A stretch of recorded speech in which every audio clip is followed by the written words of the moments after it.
Revolting. With a little help from his brothers, this acid-tongued comedian practically invented the phrase politically incorrect. Say, Dream Girl, how'd you like to get in the movies? Why, have you got any passes? No, but I could make a few.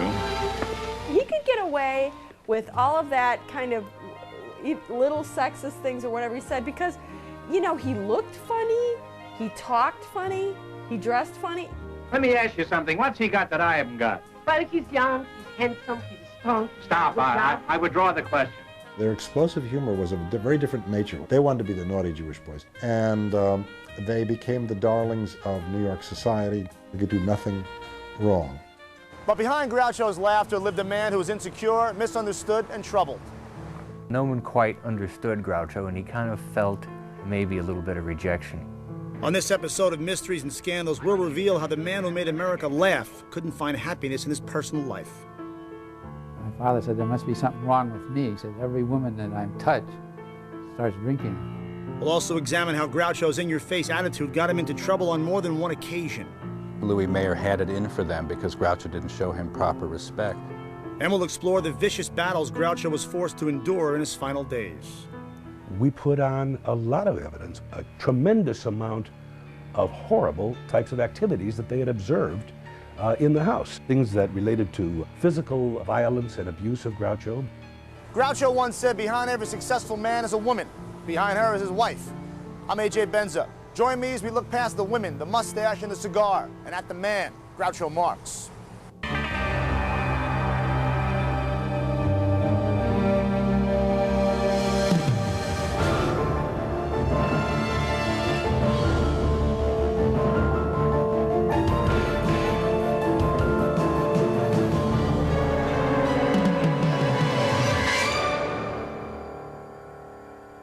By 1977, Groucho Marx, the comedian who always managed a snappy comeback, was too frail to even manage his own affairs. The 86-year-old funny man became embroiled in a vicious battle between his 20-something companion, Aaron Fleming, and his son, Arthur Marx. Well, she started to take over. She put in nothing but a group of spies in the house. So if ever I came over to see him, she'd know exactly what I talked to him about. And I couldn't even get to him to tell him what was happening. At stake was an estate worth roughly $2 million, a hefty chunk of change that Fleming was anxious to get her mitts on. Biographer Stephen Canfor is the author of Groucho, The Life and Times of Julius Henry Marx. The combination of the unstable woman and the old man with money got to everyone. It eventually got to her. Anybody who was involved in this could begin to see her take over in a shadowy way that I think made them all very nervous. My wife, Lois, said to me, I sense there's going to be a lot of trouble with that girl. And there was a lot of trouble. Unfortunately, this is one story that doesn't have a funny punchline. Film historian and biographer Joe Adamson. His name was Julius Henry Marx when he was born in New York in 1890. He was actually the fourth one born, but the first one died in infancy. And he didn't quite take after the rest of the family. And the other members of the family were extroverts, party people, show people by nature. By nature, Groucho was more of an introvert. Well, I tell you, I originally wanted to be a doctor. I had an uncle who was a comedian, and he was making $250 a week. And all the doctors I knew around that time were making around 18. So I decided to skip the Hippocratic Oath and get right into show business. Groucho had a little help from his mother, Minnie, a former vaudeville entertainer who envisioned a life in showbiz for her boys. Biographer and friend Charlotte Chandler. Minnie Marx told her sons, what other business is there in the world where people like us could go into it without education and make the great success? And she believed that was their answer. The four Marx brothers, Groucho, Chico, Harpo, and Gummo, started out as a singing group. The only problem was the boys couldn't carry a tune. They turned from a singing act into a comedy act. And they just simply started lampooning themselves and the audience and everything else. And for the first time, their jokes went over. And Groucho said about this, we really expected to be tarred and feathered and run out of town on a rail, and instead they all laughed.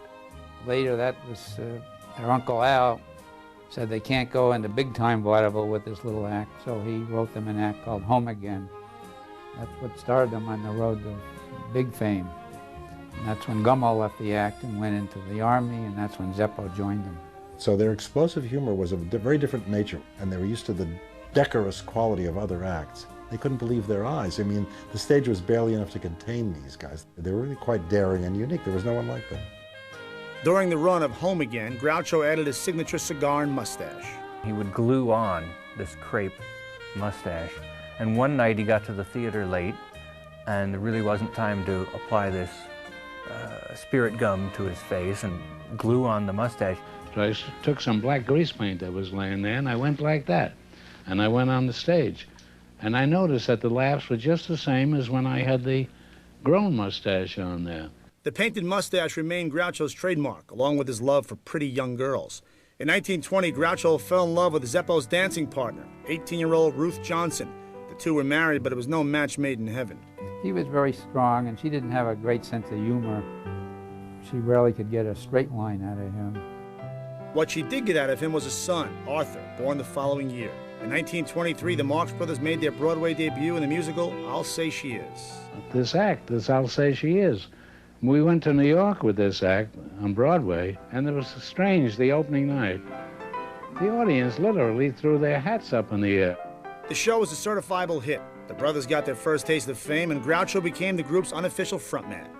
He was always the one who was always talking. He was always the one who was trying to get things on an even keel and get things organized. Author Steve Stoliar worked for Groucho Marx. Groucho stood out over the other brothers in his quick sense of humor and also a physicality. Groucho early on became, in my opinion, the focus of the act, the main Marx Brother. Groucho's sarcastic ad-libs were a hit with audiences. Marx became a pioneer in the world of comedy, but like all trailblazers, Groucho had a share of rocky roads. Up next, Groucho Marx and his brothers split for Hollywood and then split for good.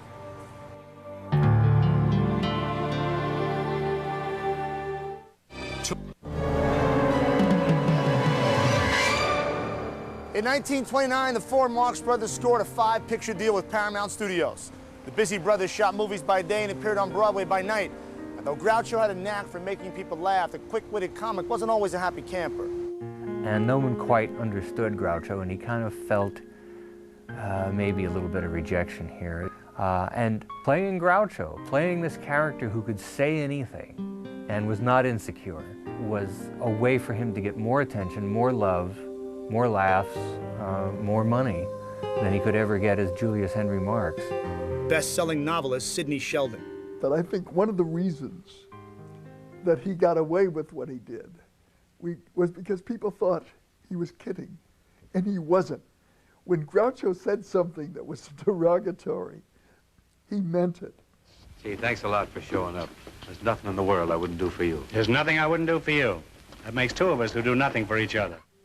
And Groucho, no doubt, had a few derogatory things to say when he lost his shirt in the stock market crash of 1929. Arthur Marx is the author of My Life with Groucho.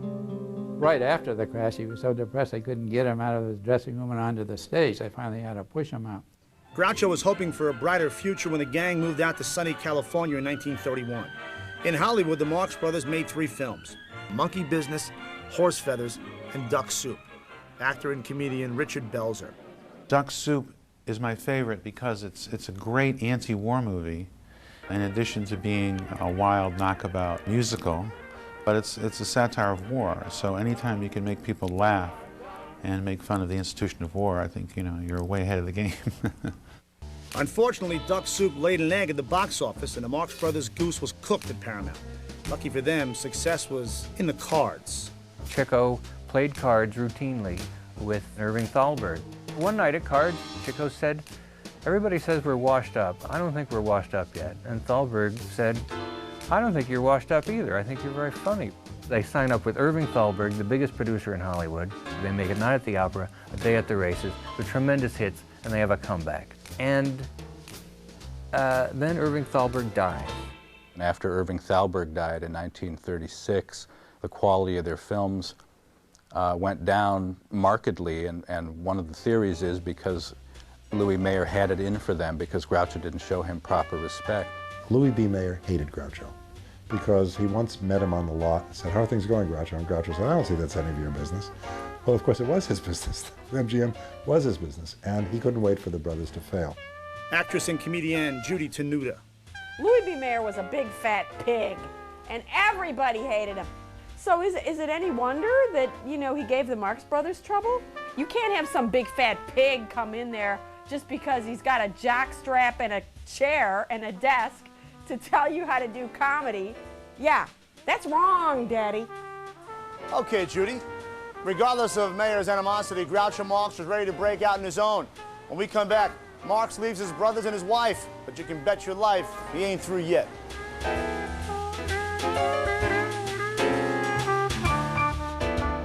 Hi, I'm Greg. After filming The Big Store in 1941, the Marx Brothers went their separate ways. Groucho wanted to make it as a solo performer, and apparently his wife, Ruth, had the same idea. Finally, the day came when she got her own place to live, and he walked her out to the car. And then he wrote me another letter. He says, "Dear Art," he says, "your mother finally moved out today." And it was kind of an awkward moment for me. I didn't know what to say. So finally I stuck my hand out and said, "Ruth, well, it's been nice knowing you. If you're ever in the neighborhood again, drop in." In 1945, 54-year-old Groucho married 24-year-old Kay Gorsey. The following year, the Marx Brothers got back together for the film A Night in Casablanca, but Groucho had no plans to make the reunion permanent. Groucho wanted to be a solo act, and it was just very hard for him to get along with even his brothers, but it was impossible for him to get along with anybody else. Groucho was on his own for the 1947 film Copacabana, but the musical hit a sour note at the box office. That's when Marx made his mark on the radio. It was the producer who said, "How about if we do a game show, you be the host, you talk to the guests, you ad-lib, and then you ask a few questions at the end, and that's the game." He said, "I will not do it." He finally did it. You Bet Your Life hit the airwaves in 1947 before making the leap to the small screen. When he went on TV in 1950, his career was kind of lagging, and all of a sudden he burst on this new medium of television. The thing that was great and revelatory about him was that he was a smartass, and it was sanctioned because it was on television. Is it true that many girls become car hops in order to be noticed by movie producers? Yes, I believe that is true. Offhand, I'll bet there are more movie producers trying to get noticed by car hops. Groucho's sardonic humor earned him the 1950 Emmy Award for Outstanding Television Personality, but Marx wasn't winning any awards at home. Groucho and second wife Kay were on the outs, and their daughter Melinda was caught in the middle. It seems Kay had a penchant for the sauce. She started drinking. She started drinking so heavily, and she would take Melinda around in the car when she was a kid, and she was drinking and driving, and my father was afraid Melinda would get killed. My father got custody of Melinda, and then he actually sent Kay to a sanitarium. The couple divorced in 1951. 3 years later, Groucho was at it again with wife number 3, 21-year-old Eden Hartford. You know, Groucho liked arm candy, like most men. Groucho was, I think, very flattered by the fact that Eden Hartford was a beautiful woman and was interested in him. I think she may have been interested in him for many other reasons, but she was interested in his celebrity. They got along okay, except she was sort of a dumbbell. She did start drinking. She finally realized this was a big mistake, this marriage, and so did he. One day my father said to me, there must be something wrong with me. He said, every woman that I'm touched starts drinking. And that was sort of a sad story. He was going through this terrible emotional period.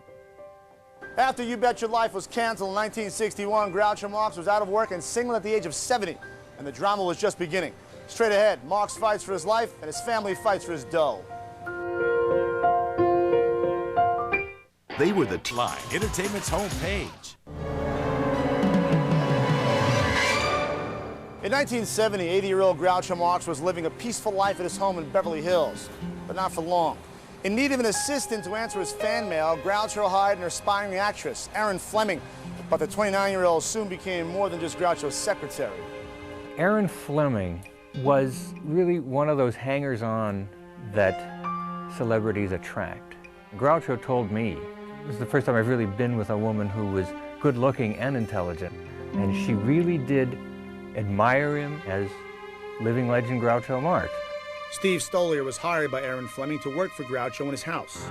Gradually, her responsibilities grew to the point where she became his personal manager, and then beyond that was really making every important decision. Groucho's family questioned Fleming's motives. Arthur Marx believed Erin was in the relationship for the money. I wanted to make him, put him wise as to what she was trying to do. And he wouldn't believe it. He kept saying she loves me. We all knew it wasn't true. I'm older than she is. I think she's 28. But there's no difference in that. You know, I once said that a man is as old as the women he feels. He wanted to please her, and he did pretty much what she wanted him to do. I think he stopped seeing some people that she didn't like because of that. And she was influential in that way. Friend Charlotte Chandler. There was that feeling that Groucho's life wasn't his life, that she was apparently, for many people, a gold digger because she was so much younger, and that he didn't have the right to go back to show business because he couldn't do it as well as before. But people were clamoring for it, and Carnegie Hall wanted him. At the ripe old age of 81, Marx played the legendary New York Concert Hall in An Evening with Groucho. The packed house included actor Richard Belzer.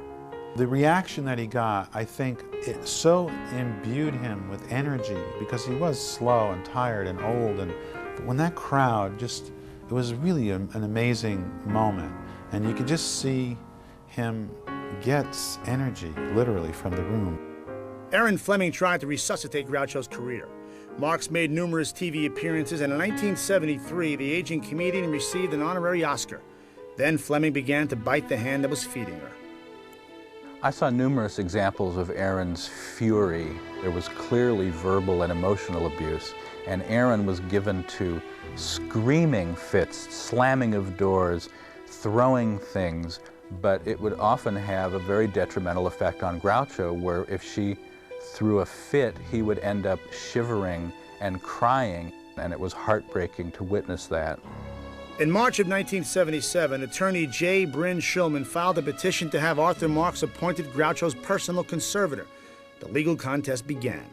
A couple of private detectives had been retained by Miss Fleming to do some investigative or debugging, and that in their investigative efforts, they found a number of items in the storm drain outside of Groucho's house that included some 20-odd syringes, I believe, and some medicine vials, and they were very concerned with what these items were. They had Groucho's name on the bottles.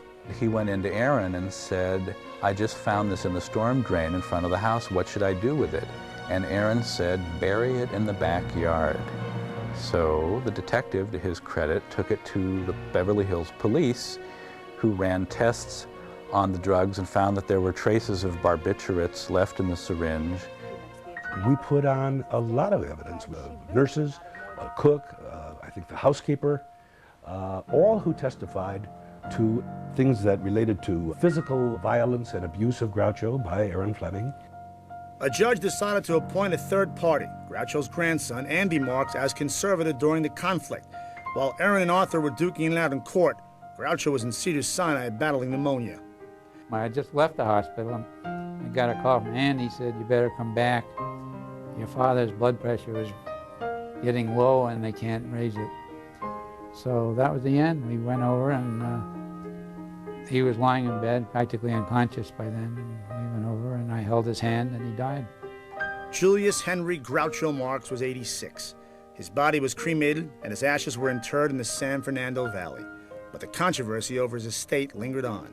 After Groucho died, the Bank of America then became the executor of his estate. So seeking to essentially recover money and property and to cancel some contracts that had been entered into between Aaron Fleming and Groucho Marx. Aaron was her own worst enemy because the jurors felt she had something to hide. She had undergone psychiatric examinations when she was clinically labeled, mentally disturbed. In the end, Aaron Fleming lost the fight and walked away with nothing. The real tragedy about it, Groucho, is all this happened to a man who was a funny person, who made us all laugh. Hold me closer, closer, closer. If I hold you any closer, I'll be in back of you. And it's very sad that there was times that he had to stop laughing. I loved him a lot, and I always will. I always remember the good times I had with him, how much fun he was. and how he tried to help me. And what a really good father he was, because he was conscientious about that. When Groucho died, it was a terrible loss. Very few people have the nerve to be so openly anti-establishment. And he said anything that came into his mind, and he said it in such a way that people accepted it and thought it was either funny or brilliant or both. Groucho Marx should be remembered as a brilliantly inventive, funny, bright, wonderful presence. Cinema, television, stage. He really was just a totally unique, original creation. Groucho once said, the secret of success is honesty and fair dealing. If you can fake those, you got it made. How are you going to beat a guy like that? I'm A.J. Benza. Join me the next time we take a stroll down the flip side of the Walk of Fame.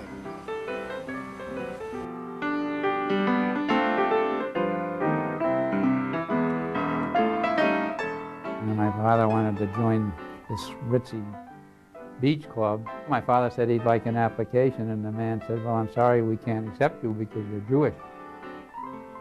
And my father looked at the manager and said, well, how about my son? He's only half Jewish. Can he go in the water up to his knees? We never got in the club.